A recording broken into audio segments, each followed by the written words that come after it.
मुफ्ती Tariq Masood special. Students को निकाह के हवाले से ये तरगीब दूंगा कि करके बता दें, हो गई है, जिसने जो उखाड़ना है उखाड़ ले। यही तरगीब मैं हर एक को यही दे रहा हूँ।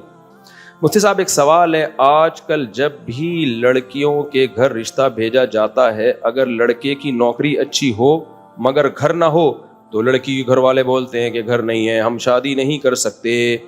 लड़की वालों की डिमांड ये हो गई है कि लड़के के पास अपना घर होना चाहिए। मैंने सोचा कि शादी का बायकॉट करने की तहरीक शुरू करें। क्या ये करना सही है? नहीं, सही नहीं है। उसका तरीका ये है कि उन लोगों के घर पैगाम भेजो जिनका अपना किराए का घर हो। तुम भी तो डिफेंस में रिश्ता लेके जा रहे हो, अपनी औकात देख के ना। तुम्हारे पास जाती घर नहीं है तो तुम उन लड़कियों के यहाँ निकाह का पैगाम भेजो जिनके यहाँ जाती घर नहीं है। जब वो कहेंगे आपको अपना घर चाहिए तो फिर उनसे आप कह दो कि आपके मियाँ का अपना घर है। जब किराए के घर में इतने बच्चे पैदा हो गए और आपकी बच्ची भी, हमारा दिल भी आ गया इसी किराए के घर में, तो इसका मतलब हम भी किराए पर रह सकते हैं। अक्सर ये बात वो लोग करते हैं जिनका जाती घर होता है। वो कहते हैं कि भाई जाती घर होगा तो हम देंगे वरना नहीं देंगे। तो वो उनका हेडेक है। आपका हेडेक ये है कि आप ऐसी जगह पैगाम भेजो, मेरे अभी तक 4 घर किराए पर हैं, एक घर भी मेरा जाती नहीं है, तो मुझे कैसे मिल गया भाई? मैंने कोशिश पैगाम ही वहां भेजा जिनके घर किस पर थे। मेरा ख्याल है मेरे 4 किराए पर हैं शायद, अभी सोचने दें। पहला वाला किराए पर है, दूसरा वाला नहीं, उनका वो भी किराए पर है, तीसरा भी तकरीबन किराए पर ही है, ये भी किराए पर है, 4 किराए पर है। लाइफ को हम एंजॉय कर रहे हैं माशाल्लाह। तो वो अगर मुझे कहते जाती घर, तो मैं कहता आप फिर खुद भी जाती घर तो बनाओ ना पहले। तो अपना मैं यार, किराए के घर में बड़े बड़े खानदानी लोग रहते हैं। क्या मैं आपको गैर खानदानी लग रहा हूं? मैं भी किराए पे रहता हूं। तो हर जगह और बड़े बड़े गैर खानदानी जाती घरों में रहते हैं। मिसाल, हमारे वो मुंह में लुकमा आके वापस निकल लेता हूं कि मुंह से निकल ना जाए। कितने देखो जाती घर, बहुत सारे घर हैं उनके जाती, लेकिन खानदानी कहीं से भी नहीं है। उनका मतलब समझ गए? छोड़ो, अभी क्या समझाएं हम, मेरे खिलाफ केस हो जाएगा अगर मैं ज्यादा नाम लूं। जी हाँ बेटा, माइक ले लो। इतनी गर्मी में काले कपड़े पहने हुए आपने। अस्सलाम वालेकुम। वालेकुम अस्सलाम। तो मेरा सवाल है कि आप स्टूडेंट्स को निकाह के हवाले से क्या तरगीब देंगे? स्टूडेंट्स को निकाह के हवाले से ये तरगीब दूंगा कि करके बता दें, हो गई है, जिसने जो उखाड़ना है उखाड़ ले। यही तरगीब मैं हर एक को यही दे रहा हूँ। स्टूडेंट्स के लिए अलग से पैकेज नहीं है। अलबत्ता मसला ये है कि स्टूडेंट्स को रिश्ता देगा कौन? शादी आपके करने से थोड़ी होती है, सामने वाली पार्टी राजी भी तो हो ना। जब आप रिश्ता लेने के लिए जाओगे, लड़की वाले बोलेंगे बेटा करते क्या हो, आप बोलेंगे पढ़ते हूँ, तो कहेंगे खिलाओगे कहाँ से? बोला मैं पढ़ता हूँ। घर कहाँ से दोगे? पढ़ता हूँ। गैस बिजली का बिल कैसे दोगे? मैं पढ़ रहा हूँ। बोलेंगे पतली गली से निकलो। तो रिश्ता मिलता नहीं है स्टूडेंट को, लेकिन अगर किसी को मिल रहा हो तो फिर कर ले। समझ में नहीं आ रही बात? बाज़ दफा लड़की वाले कहते हैं कोई बात नहीं, अभी पढ़ रहे हो, खर्चा हम उठा लेंगे, घर दामाद बन जाओ। तो उसमें फिर आपका क्या स्टाइल होना चाहिए? एक आदमी को ऑफर आई घर दामाद बनने की ना, उसने कहा ये बेगैरती कबूल है। जब उसने देखा ना इसके फायदे बहुत हैं, शुरू में तो एकदम लगा यार ये तो बड़ी बेगैरती है, घर दामाद बन के रहा हूं, लेकिन देखा फायदे इतने हैं कि बीवी भी मिल रही है, खर्चा भी, घर भी उनका। तो एकदम, अभी मेरा पूरा बयान हुआ ना, जल्दबाजी में फैसला नहीं करना चाहिए। तो उसने जो बेगैरती का लफ्ज़ बोला वो जल्दबाजी में बोला। जब उसके बेनिफिट्स देखे तो फौरन यूटर्न लिया, बोला बेगैरती कबूल है। तो बाज़ दफ़ा ऐसे होता है, लड़की वाले खुद ही कह रहे होते हैं बेटा घर दामाद बन जाओ, हम खर्चा उठा लेंगे। तो सुभान अल्लाह, अच्छी बात है। जब वो खुश हैं, लड़का मियाँ बीवी राजी, तो क्या करेगा काजी। बाज़ दफ़ा अब्बा इतने नेक होते हैं, अपने जिम्मेदारी पे कर देते हैं, कोई बात नहीं जी हमारा बेटा अभी पढ़ रहा है, तो बेटा जब भी कोई बात करे बोला अब्बा खर्चा उठाएगा। तो बाज़ लोग दे देते हैं कि चलो जी अब्बा जिम्मेदार हैं, कोई बात नहीं। पठानों में तो ऐसा बहुत होता है, कोयटा पेशावर में भी लड़के 15-15 साल के होते हैं, उनकी बाप शादियां कर देता है अपनी जिम्मेदारी पे, और फिर बच्चे बुराइयों से बचते भी हैं। घर में बाप को जवानी में दादा बन जाता है, समझ रहे हो, जवानी में नाना बनता है, दादा बनता है। फिर मैंने देखा है वहाँ का कल्चर, तवक्कुल करता है अल्लाह पे, बच्चे भी बुराइयों से बच जाते हैं, बाप के कारोबार में हाथ बटाते हैं। वो कहते हैं हमारे बाप का एहसान है कि अपने खर्चे पे हमारी शादी कर दी। बहू भी ससुर की खिदमत करती है, उसको पता है हमारा ससुर खाली बातों का बाप नहीं है, بلکہ وہ کھلاتا پلاتا بھی ہے, خرچہ ہمارا سسر اٹھا رہا ہے, تو وہ سسر کو باپ کا مقام بھی دیتی ہے. پھر بڑا خاندان ہوتا ہے, پھر وہ 50 سال میں ماشاءاللہ پوتے بہویں داماد, اور پھر جو بچے پیدا ہو رہے ہیں اسپیڈ کے ساتھ, وہ باپ کا دستے بازو بھی بنتے ہیں کاروبار میں. تبھی تو ہم کہتے ہیں یہ کام کاروباری لوگوں کا ہے, ملازم پیشہ لوگ ایک شادی بھی نہیں افورڈ کر پاتے. کاروبار کرو گے تو جلدی شادیاں بھی کرو گے, دھڑا دھڑ بچے بھی پیدا ہوں گے, بچے بڑے ہوتے ہی کاروبار میں آپ کے پارٹنر بھی بنتے چلے جائیں گے, بزنس پھیلتا ہے. جاپان میں جو جنہوں نے مجھے بلایا نا, وہ ایک جگہ مجھے لے کر گئے, باجوڑ کے پٹھان تھے وہ. انہوں نے بتایا کہ باجوڑ میں, وہاں جاپان میں انتہائی مہنگی لوکیشن, جیسے سمجھ لو جاپان کا بحریہ ٹاؤن سمجھ لو آپ. انہوں نے میری دعوت کی, باجوڑ کے پٹھان تھے وہ. جب دعوت کی میں گیا ہوں, ماشاءاللہ اسٹائل, اتنی لگژری جگہ پہ انہوں نے بنگلہ بنایا ہوا ہے.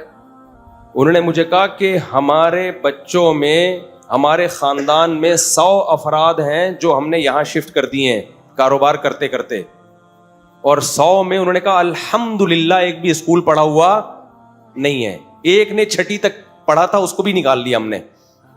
غلط نہیں ہے, اسکول بھی پڑھنا چاہیے, لیکن میں ان کی بات کر رہا ہوں.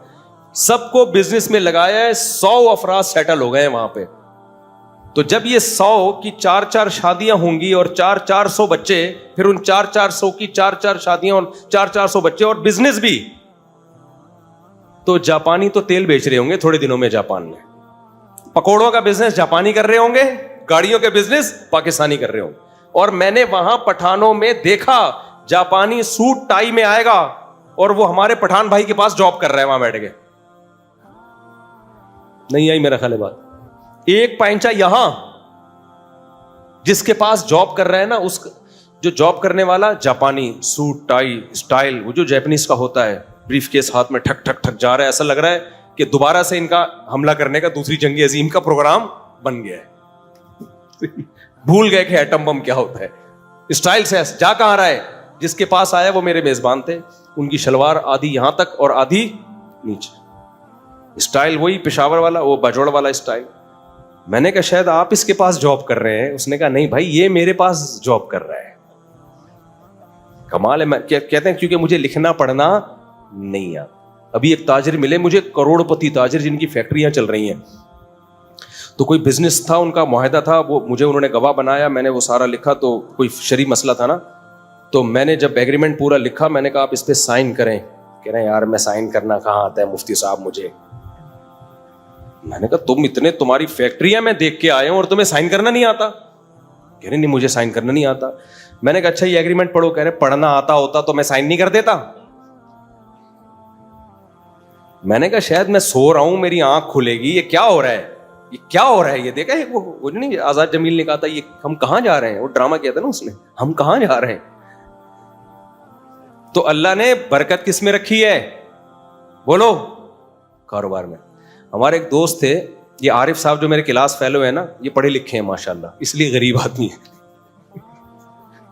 اس لیے کیا ہے غریب آدمی. تو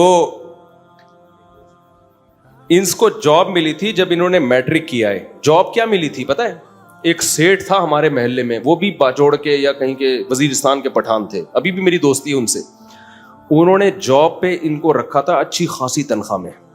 کام پتہ ہے کیا تھا, میری طرف سے سائن کر دیا کرو, کیونکہ مجھے سائن کرنا نہیں آتا اور یہ بھی نہیں پتا ہوتا کہاں کرنا ہے.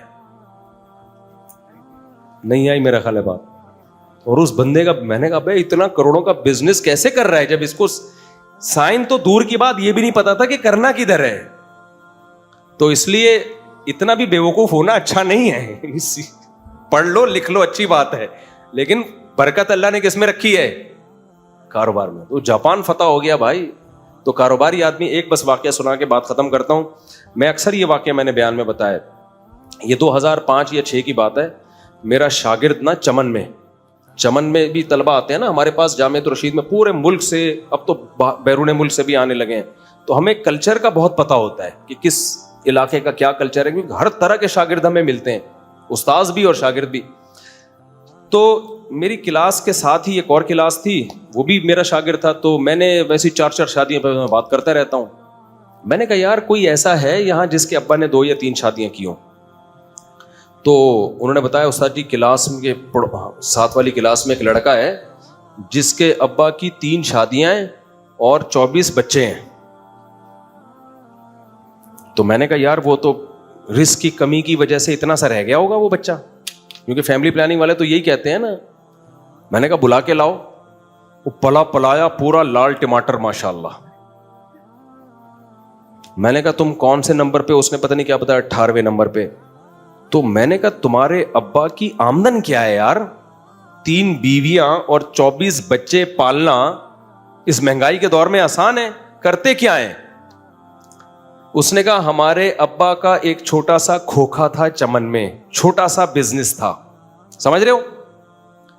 تو بچے پیدا ہوتے گئے, جو لڑکیاں تھیں وہ گھر میں, جو لڑکے تھے وہ بچپن ہی سے ابا کے بزنس میں ابا کے پارٹنر بولو بنتے چلے.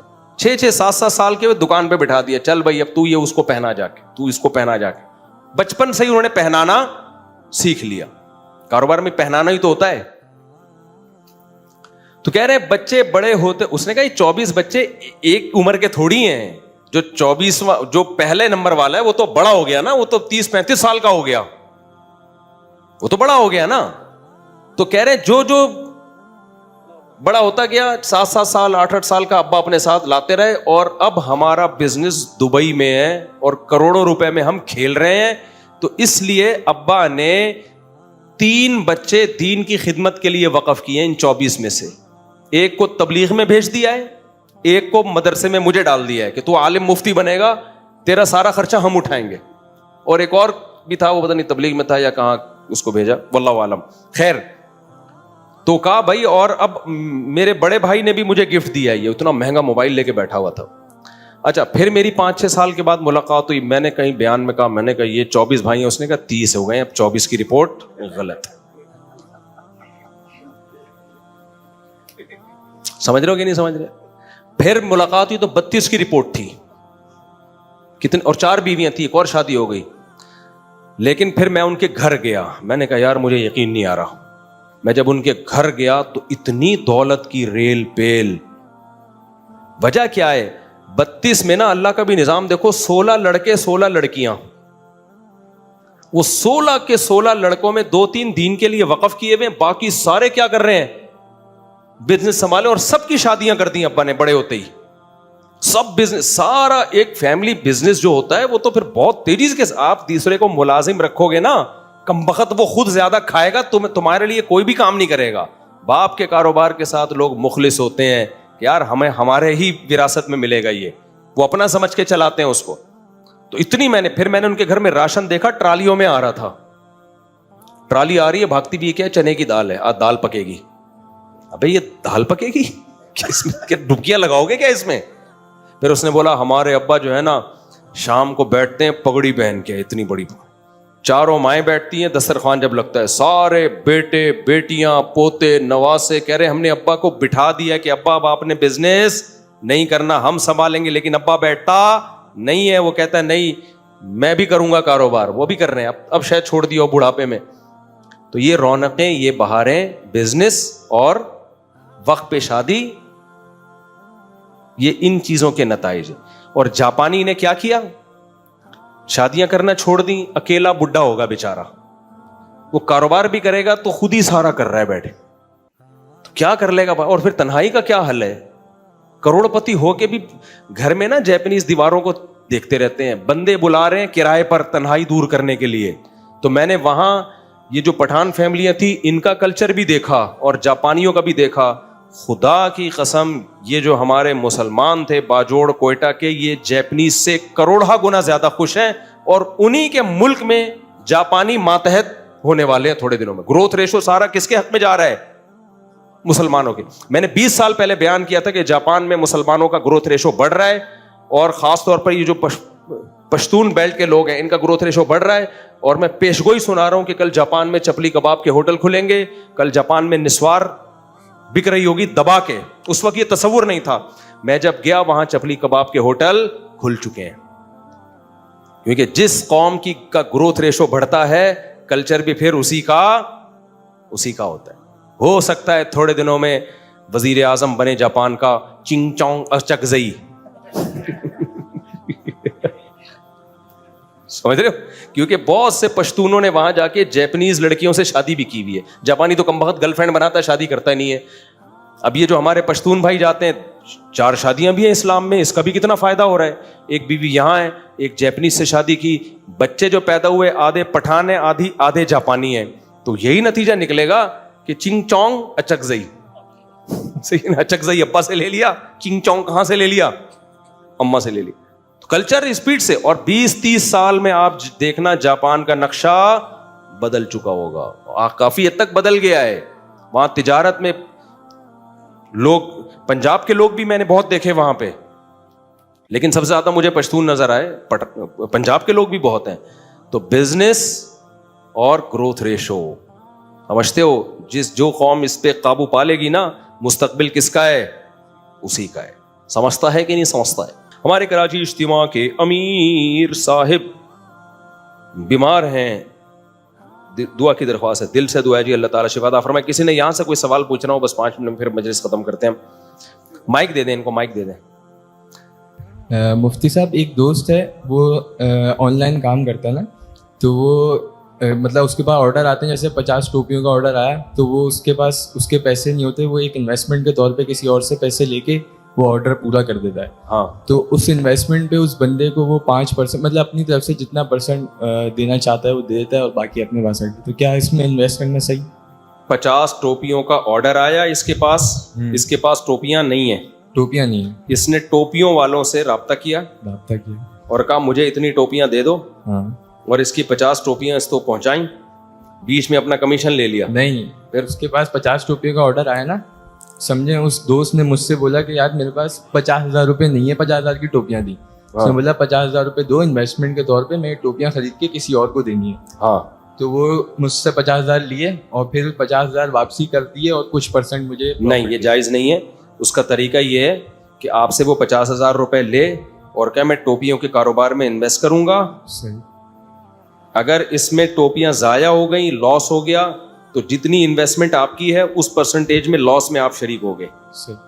और जो प्रॉफिट होगा उसकी परसेंटेज तय करे कि इस टोपियों के बिजनेस में जितना प्रॉफिट होगा इतने परसेंट आपका, इतने परसेंट मेरा. फिर जायज है ये. एक सवाल और है जी. वो कज़ाए उम्री के लिए मतलब जी, कितने साल में नमाज फर्ज होती है, क्योंकि कज़ाए उम्री के लिए हम कितना हिसाब लगाएं? देखो, नमाज फर्ज होती है बालिग होने के बाद, और इस्लाम में बुलूगत का मतलब होता है लड़कियों में मेंसेस का शुरू हो जाना और लड़के को नाइट फॉल हो जाना. जब फर्स्ट टाइम एहतलाम होता है, नाइट फॉल होता है, तो लड़का लड़का बन चुका होता है. समझते हो? तो उस दिन से, और अगर नाइट फॉल नहीं हुआ तो इस्लामी लिहाज से जब 15 साल का हो जाएगा. आजकल 15 साल से पहले हो जाता है नाइट फॉल. इतना शरीफ सुरफा मार्केट में है नहीं कि 15 साल में जाके नाइट फॉल हो, क्योंकि इतने मौके मिल रहे होते हैं.